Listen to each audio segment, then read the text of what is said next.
कया चंगा अमल कया ओ मर्द हुजे या औरत अल्लाह ताला फरमायो असा उनके पाक जिंदगी बख्शींदा आहियूं। जे दुनिया में चंगा अमल कया सालेह अमल कया पंहिंजे रब के राज़ी कयो अल्लाह ताला उन्हनि बाननि जे वास्ते फरमायो त असां उन्हनि खे पाक जिंदगी बख्शींदा आहियूं। अहिड़ी पाक जिंदगी जो जान छॾे वञनि पर पोइ बि उन्हनि जी मोहब्बत जिंदा हूंदी आहे, उन्हनि जो ज़िक्र जिंदा हूंदो आहे। अंदाज़ो लगायो सैयदना व मुर्शिदना इमामुल आरिफीन हज़रत पीर साईं रोज़े धणी रज़ी अल्लाह ताला अन्हु खे 200 साल का मथे ज़मानो गुज़रियो आहे पर अॼु बि हज़रत रोज़े धणी तव्हां असांजे दिलनि में जिंदा आहे, उनजो ज़िक्र जिंदा आहे। सैयदना गौसुल आज़म रज़ी अल्लाह ताला अन्हु खे 1000 साल जे करीब ज़मानो गुज़रियो आहे पर अॼु बि सैयदना गौसुल आज़म रज़ी अल्लाह ताला अन्हु तव्हां असां जे दिलनि में जिंदा आहे। मुसलमाननि जो बच्चो बच्चो सैयदना गौसुल आज़म रज़ी अल्लाह अन्हु खां वाकिफ़ आहे, उनजो ज़िक्र जारी आहे। मुसलमान हर महीने सैयदना गौसुल आज़म रज़ी अल्लाह ताला अन्हु जी यारी शरीफ कंदा आहिनि। हेतिरे वक्त ज़माने गुज़रण खां पोइ बि उन्हनि जी मोहब्बत जिंदा आहे, उन्हनि जो ज़िक्र जिंदा आहे। अजीब ॻाल्हि आहे त तव्हां असांजा जेके वॾड़ा आहिनि नसब में असांखे उन्हनि जे नाले जी ख़बर न आहे, उन्हनि जे क़बर जी ख़बर न आहे। ई मजमूई तौर ते दुआ घुरंदा आहियूं मौला असांजा जेके वॾड़ा जान छॾे विया आहिनि सभिनी मग़फ़िरत फरमा, पर नाले जी ख़बर न आहे, क़बर जी ख़बर न आहे, उहे किथे आरामी आहिनि। ॾाॾे जी क़बर जी ख़बर हूंदी पर ॾाॾे जी या उन खां मथे जी कंहिंखे का ख़बर न आहे। पर सैयदना गौसुल आज़म रज़ी अल्लाह ताला अन्हु खे हेॾो ज़मानो गुज़रियो आहे, अॼु बि सैयदना गौसुल आज़म जिंदा आहे, उनजो ज़िक्र बाक़ी आहे, उनजी मोहब्बत मुसलमाननि जे दिलनि में आहे। इहो छा आहे? इहो अल्लाह इन्हनि बाननि खे इनाम इकराम अता फरमाया। अल्लाह साईं जेको फरमायो असां उन्हनि खे पाक जिंदगी बख्शींदा आहियूं, इहा पाक जिंदगी आहे जो जान छॾे वञण खां पोइ बि उहे जिंदा आहिनि। ऐं यकीनन अल्लाह वारनि जी जिंदगी तव्हां असांजे लाइ नमूनो आहे त इन्हनि अल्लाह वारनि पंहिंजी जिंदगी कीअं गुज़ारी, इन्हनि इहो एज़ाज़ कीअं हासिल कयो, इन्हनि इहो कमाल कीअं हासिल कयो। अल्लाह साईं इन्हनि खे हेॾनि महिरबानियुनि सां नवाज़ियो। कीअं नवाज़ी? मुंहिंजा अज़ीज़ दोस्त मुसलमान भाउ उन्हनि पंहिंजी जिंदगी अल्लाह ऐं उनजे रसूल सल्लल्लाहु अलैहि वसल्लम जे हुकुम मुताबिक़ गुज़ारी। उन्हनि पंहिंजे रब खे राज़ी कयो, उन्हनि चङा अमल कया, उन्हनि पाण खे गुनाहनि खां बचायो, उन्हनि पाण खे ज़ुल्म ऐं ज़्यादती खां बचायो, उन्हनि नबी करीम अलैहिस्सलातु वस्सलाम जे सुन्नतुनि खे ज़िंदा कयो। हज़रत पीर साईं रोज़े धणी रहमतुल्लाह अलैहि जी सुन्नत सां उहा मोहब्बत जो का भी सुन्नत नबी करीम अलैहिस्सलातु वस्सलाम जी अहिड़ी न छॾियो हुजे ते हज़रत रोज़े वारनि अमल न कयो हुजे, हर सुन्नत ते अमल कयो। सुन्नत सां मोहब्बत जो हिकिड़ो मिसाल कायम कयूं। अंदाज़ो लगायो त ख़मीस जो ॾींहुं आहे उन रात जुमे जी रात जो संदन विसाल थियो आहे, तकलीफ़ आहे। उन ख़मीस जे ॾींहुं खेनि एतिरी तकलीफ़ आहे, बज़ाहिर अखियूं पूरियल आहिनि ऐं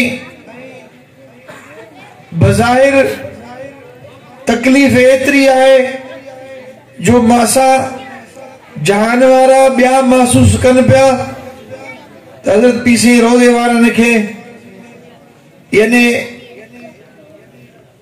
बेहोशीअ जी जो आलम आहे, तकलीफ़ एतिरी।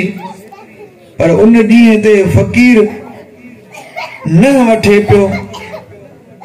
न वठण जो जेको सुन्नत तरीक़ो आहे उहो इहो आहे त सॼे हथ जे अशद आंगुर खां शुरू कजे ऐं पोइ ही आंगुर विची, पोइ ही, पोइ चीच, ही सॼे हथ जे जेको अंगूठो आहे उनजो न छॾे ॾिजे। पोइ वरी खॿे हथ जे चीच खां शुरू कजे ऐं पोइ अंगूठो ऐं पोइ आख़िर में सॼे हथ जो जेको अंगूठो बचियल आहे उहो न वठिजे। पर फ़क़ीर इन जे उबतड़ अशद आंगुर जे बजाय चीच खां उन न वठण शुरू कया। हज़रत रोज़ेधणी रहमतुल्लाह अलैह जी सुन्नत सां उहा मोहब्बत बज़ाहिर अखियूं पूरियल आहिनि, पर इन आलम में भी हज़रत रोज़ेधणी रहमतुल्लाह अलैह उहा चीज उन फ़क़ीर खां छॾाई आहे ऐं पोइ पाण अशद आंगुर ॾिनो ऐं सुन्नत जे मुताबिक़ हिकु हिकु आंगुर ॾींदा विया ऐं फ़क़ीर सुन्नत मुताबिक़ हज़रत रोज़े वारनि जा न कटिया। सुभान अल्लाह, सुभान अल्लाह। इन कैफियत में सुन्नत याद आहे, इन आलम में भी सुन्नत याद आहे। सबब इहो आहे हज़रत रोज़ेधणी सुन्नत सां उहा मोहब्बत कई जो इन वक़्त में भी सुन्नत उन खां विसरे नथी। सुभान अल्लाह, सुभान अल्लाह। अल्लाह वारनि कमायूं कयूं, उन्हनि मेहनतूं कयूं, उन्हनि तकलीफ़ूं उन्हनि उजागा कया। सैयदना गौसुल आज़म रज़ी अल्लाह तआला अन्हु इशा जी नमाज पढ़े, वज़ू करे, इशा जी नमाज जे लाइ इशा जी नमाज पढ़े ऐं इशा जी नमाज खां पोइ सॼी रात अल्लाह जी इबादत करे जागे। फजर जी नमाज उन इशा जी वज़ू सां पढ़े। सुभान अल्लाह।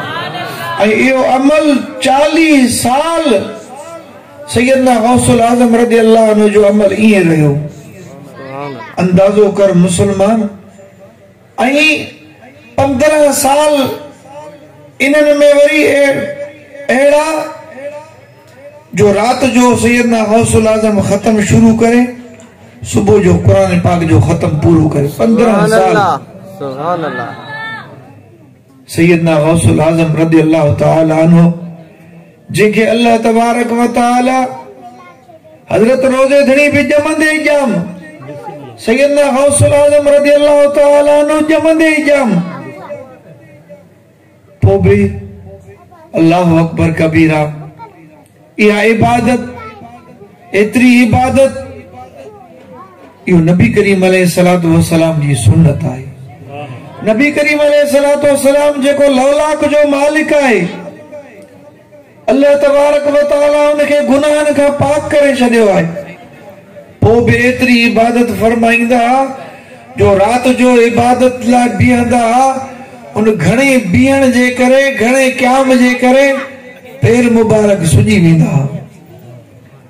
हिकु दफ़े उम्मुल मोमिनीन बीबी आयशा सिद्दीक़ा रज़ी अल्लाह अन्हा अर्ज़ कई, या रसूल अल्लाह, अल्लाह साईं तव्हांखे गुनाहनि खां पाक करे छॾियो आहे, पोइ बि तव्हां सॼी रात बीठा आहियो, हेतिरी इबादत कयो था जो पैर मुबारक सुजी था वञनि। पाण फरमायो आहे, आयशा, जॾहिं अल्लाह साईं मूंसां हेॾी महिरबानी कई आहे, छा पोइ मां अल्लाह जो शुक्र बजा न आणियां? अल्लाह जो शुक्रगुज़ार बानो न बणिजां? मुंहिंजा अज़ीज़ दोस्त, इन खां पोइ तो मूंखे सोचणु घुर्जे त त असां किथे बीठा आहियूं? असां 5 वक्त नमाज जी पाबंदी कयूं था? असां पंहिंजी जिंदगी कीअं था गुज़ारियूं? ज़िक्र जी पाबंदी कयूं था?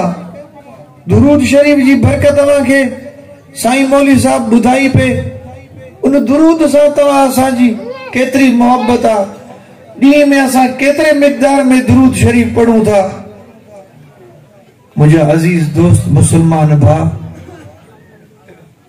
तंहिंजे करे हिननि अल्लाह वारनि जे ज़िंदगीअ मां तव्हां असांखे सबक वठणु घुर्जे। असांखे उन्हनि जे तालीमात मुताबिक़ ज़िंदगी गुज़ारणु घुर्जे। नमाज त फर्ज़ आहे। ही अल्लाह वारा त एक्स्ट्रा यानी नफली इबादत। नबी करीम अलैहिस्सलातु वस्सलाम फरमायो, अल्लाह फरमाए थो तो बानो मूंखे नफली इबादत जे ज़रिए वेझो थींदो आहे। सुभान अल्लाह। हू फर्ज़ आहे, हू कर्ज़ आहे, हर हाल में वो अदा करणो आहे। पर जॾहिं बानो पंहिंजे तरफ़ां न, जॾहिं नफ़िल पढ़ंदो आहे, फर्ज़ त अदा कई, पर पंहिंजे तरफ़ां जॾहिं नफ़िल लाइ बीहंदो आहे, अल्लाह तबारक व तआला उन बाने खां ख़ुश थींदो आहे। सुभान अल्लाह। त मुंहिंजे बाने मुंहिंजो चवणु कयो, मुंहिंजो फर्ज़ अदा कई, हाणे फर्ज़ खां पोइ नफ़िलनि जे लाइ बीठो आहे, पंहिंजे तरफ़ां मुंहिंजी इबादत करे थो। अल्लाह अकबर कबीरा। अल्लाह जो इन बाने खे कुर्ब हासिल थींदो आहे। अल्लाह उन बाने जे मथां राज़ी थींदो आहे। कुरान करीम जी तिलावत हुजे, नफली इबादत होजे, दुरूद शरीफ होजे। मुझे अजीज दोस्त, बाकी फर्ज उनजी त ॻाल्हि ही न है करनी। फर्ज तो हर हाल में अदा करणो आहे। 5 वक्त नमाज तो फर्ज है। इहो भी